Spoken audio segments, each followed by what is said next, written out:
Now we're making our coconut tart. So we prepare our ingredients, and first we need to put the butter into and then para hindi po siya magdikit-dikit. And then we put the 2 cups of flour. Mix it with the butter, 1/4 cup of butter. You can use your hand para mas maganda. Then with the other bowl, 1 teaspoon of salt, 1 tablespoon of sugar, and 1/2 cup of cold water. Mix it together, and then put it in the dry mixture, one by one. Huwag nyo pong ihalo lahat-lahat. So, konti-konti, until ma-reach mo yung ganitong klaseng texture ng dough. So, ang ginagawa natin ngayon is the dough. Yan yung parang cover up ng tart niya. So, yan, makikita mo. Ganyan. And the final is this one. Ganito siya. So, i-cover natin for like 15 minutes muna. Set aside at gagawa tayo ng fillings.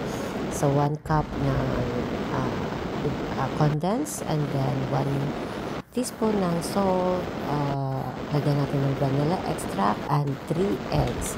Together, you can mix it.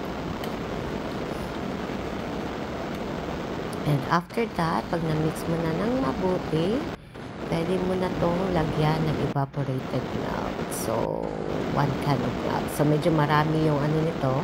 Marami yung kanyang fillings. Kaya, I think 2 klaseng dough ang gagawin yung recipe for this time. So, i-filter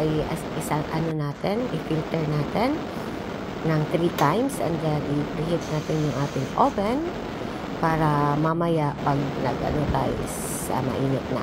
So, ating i-massage, ating gumamit ako ng baso. Wala kasi akong rolling pin.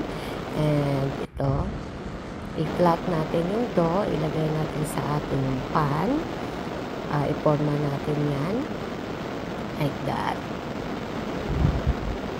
And then, pagkatapos natin i-forma, 1 by 1, doon sa ating nilagyan na butter na pan.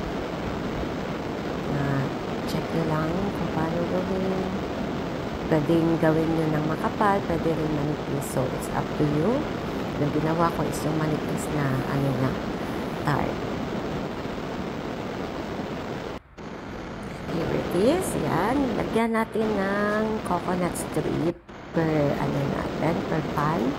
And then nilagay natin yung ating wet mixture with a condensed evap na pong egg. Yan. And then, i-oven na natin for about 20 to 30 minutes. Depends sa oven nyo po. Kasi sa akin is electric oven, kaya medyo matagal siya. And then, kapag golden brown na yung upper niya, ready to eat na siya. At yan ang ating texture para ating coconut pie tart.